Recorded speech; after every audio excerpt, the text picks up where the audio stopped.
Hello children, now here I am with my second video and it is the continuation of the first part. In my first part I have spoken about mechanics and this part I am going for physical quantities.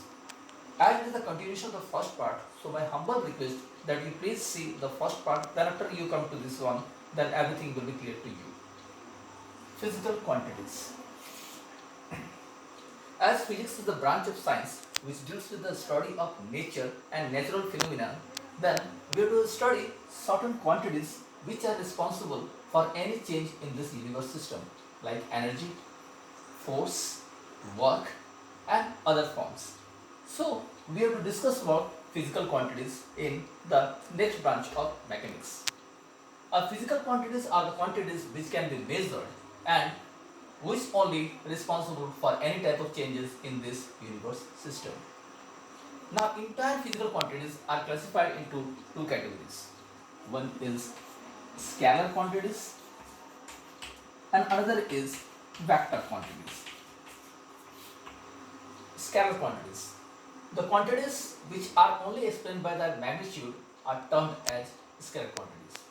That means for these quantities only magnitude is sufficient, like mass, time,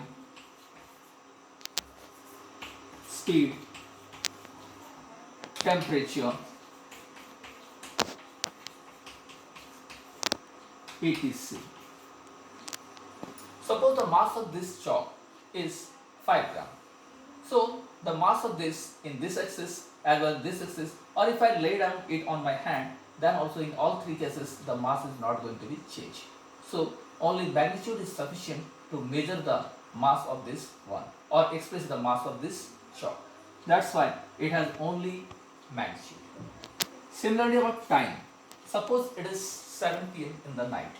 So 7 p.m. in the night, it will be in this frame or in that frame or anywhere I am keeping the clock or watch, then it will be 7 p.m. That means direction does not depend upon this time. Similarly, speed. If a body is moving in a straight path or it is moving like this one, V means only that the distance with respect to time, we can measure the speed. So speed also a scalar quantity. The quantities which can be only explained by its magnitude only are termed as scalar quantities.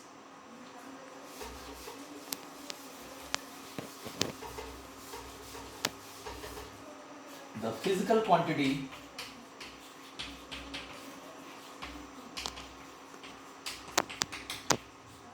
which can only expressed by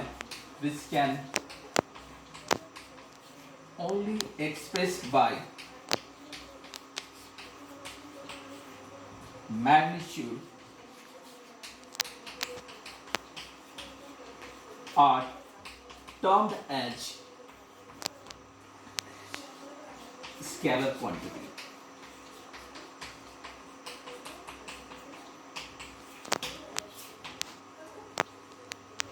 These quantities can be simplified by ordinary rule of algebra.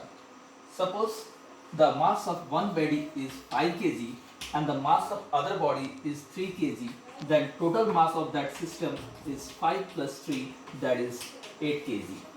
These are the ordinary rule of algebra. So we can measure or count either addition, subtraction or multiplication of scalar quantity by ordinary rule of algebra. Next we will move to the vectors quantity. Certain quantities which needs both magnitude as well as direction.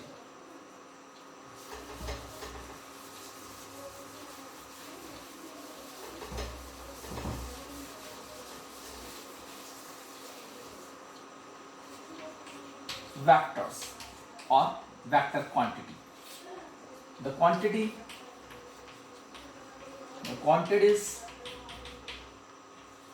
which can be explained by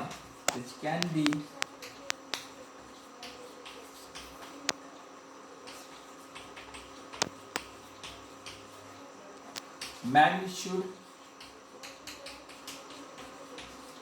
and direction are termed as vectors. That means these quantities have both magnitude and direction. Suppose I am throwing this chalk. Now two cases will be there. In which direction I am throwing the chalk and with how much force I am throwing the chalk. If I am throwing with more power, it will go to more distance, as well as if I am throwing the chalk in this direction, the chalk will go in this direction. If I throw it in vertical upward direction, then it will go to the vertically upward direction. So to apply force on a body, we need two quantities, the magnitude and direction. So force is a vector quantity. Similarly, force, then torque, then velocity, acceleration, etc.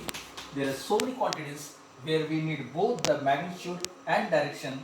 They are termed as vector quantity or vectors.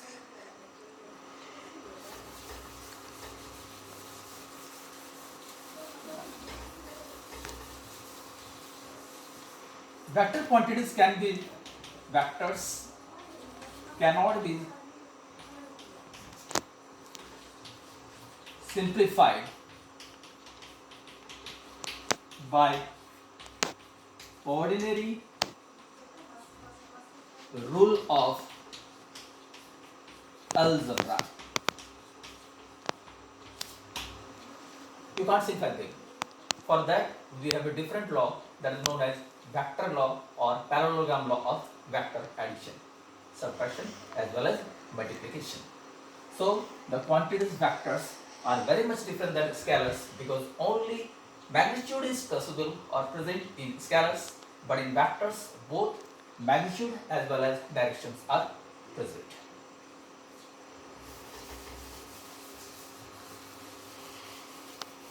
Now we'll go for the scalar quantities and we'll read a few quantities based on that. Scalar quantities. Scalar quantities. The first among them is distance. How we define distance? Definitely total path length covered by a body. So the total path length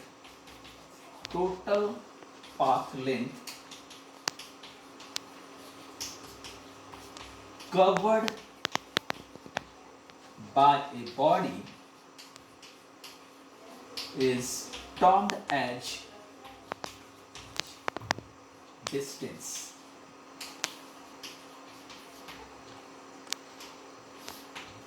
You can write the total path length covered by a body is termed as distance, or length covered by a body is termed as distance.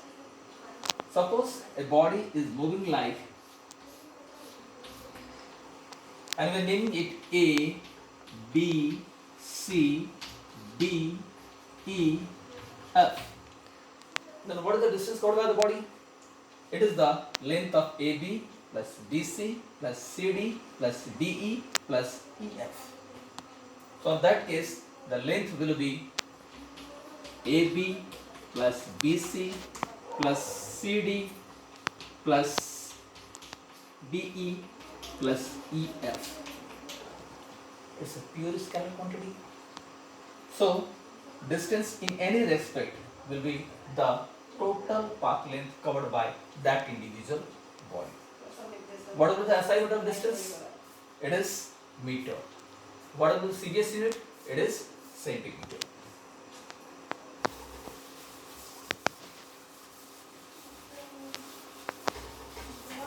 Next we'll move to speed. Speed is the nature of distance covered by a body with respect to given time.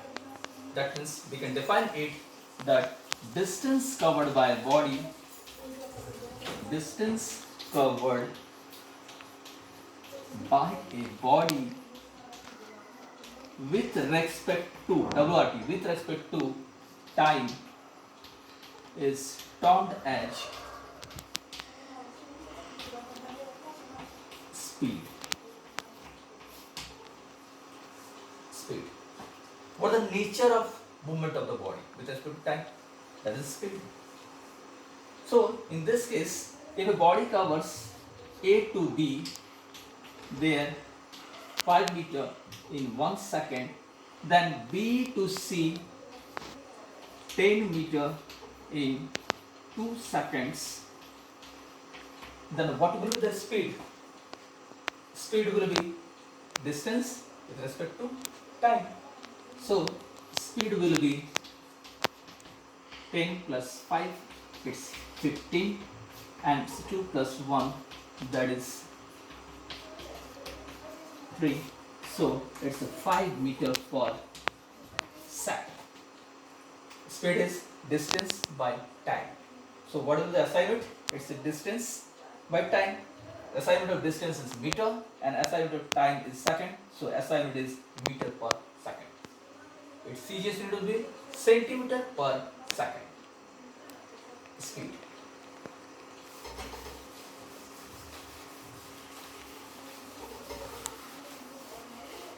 Now we'll go for the types of speed. How many types of speeds are there? So, types of speed. First is uniform speed. Uniform speed. Uniform, that means when a body covers equal distance in equal interval of time, then the body is said to be in uniform speed. When a body covers equal distance with respect to in equal interval of time, equal interval of time, then the body has uniform speed. Suppose a body covers 10 meter in 1 second, 20 meter in 2 seconds, 30 meter in 3 seconds. That means per second the body is covering 10 meter. So the body has uniform speed. If we plot a graph of this distance with respect to time, then we have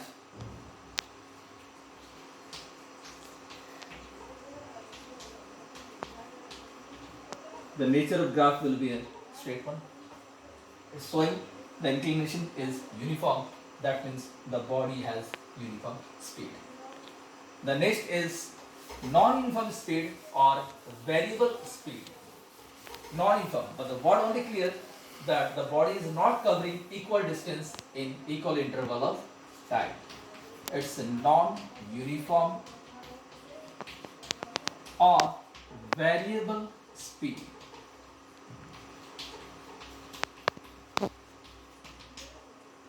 When a body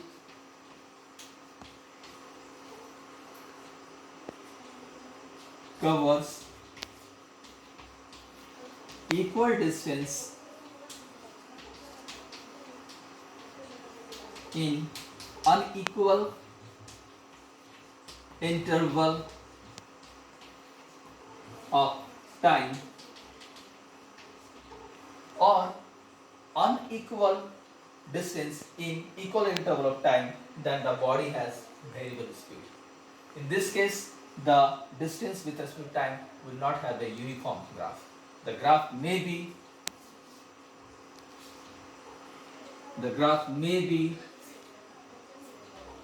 or the graph may be anyone.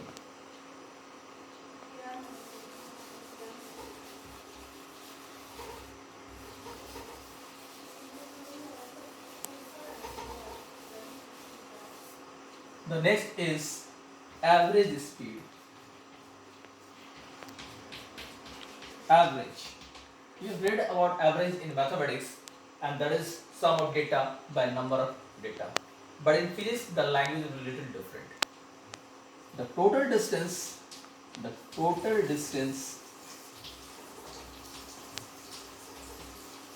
covered by a body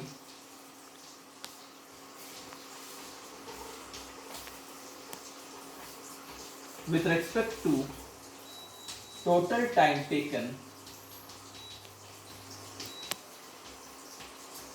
is termed as average speed. Average speed. Mathematically, we can write that average speed average speed is total distance covered by total time taken. Again, its SI unit will be distance by time. That is, SI unit is meter per second. So, the average speed is the total distance covered by a body with respect to total time taken. Now, third is relative speed.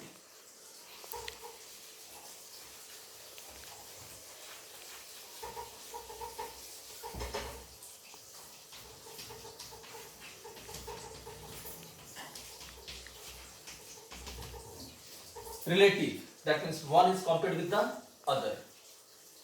When the speed of one body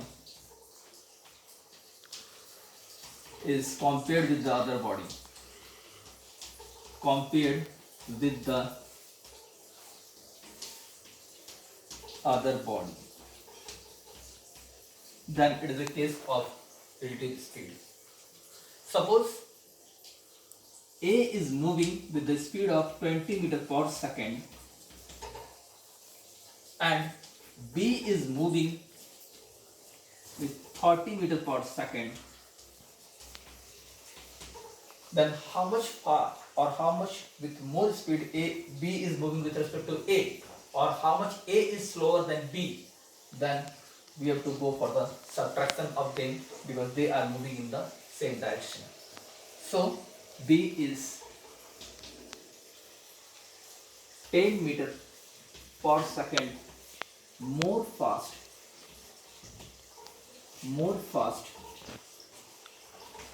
with respect to A. So it's a relative speed.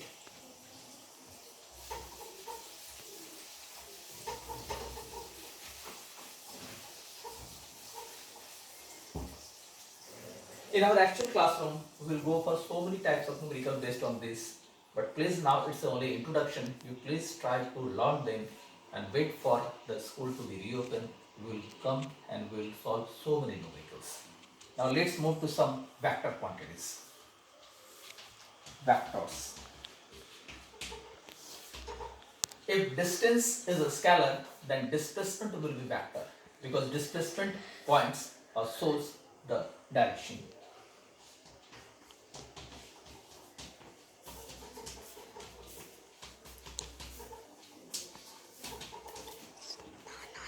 Distance covered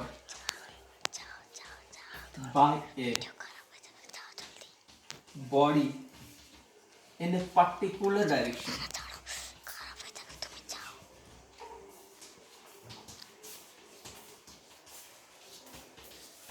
is termed as displacement.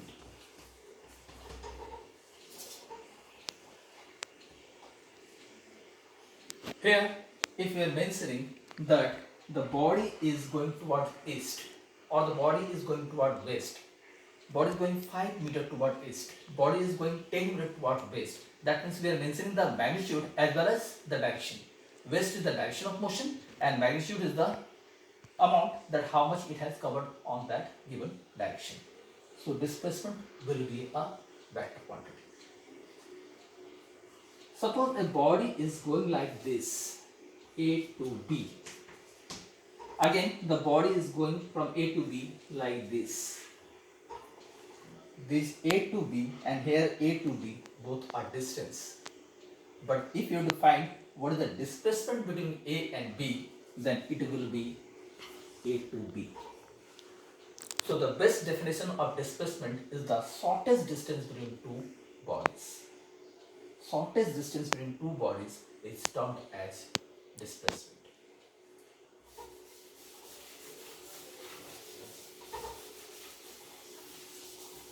Next is velocity.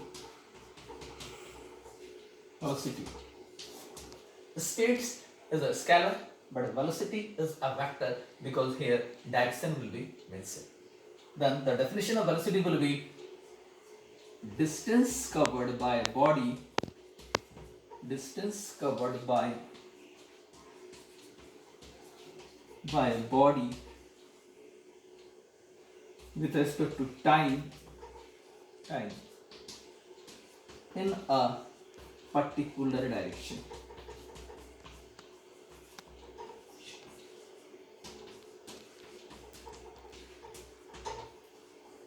Distance or displacement, any of them you can mention, but there you have to take care that here the particular direction is also mentioned.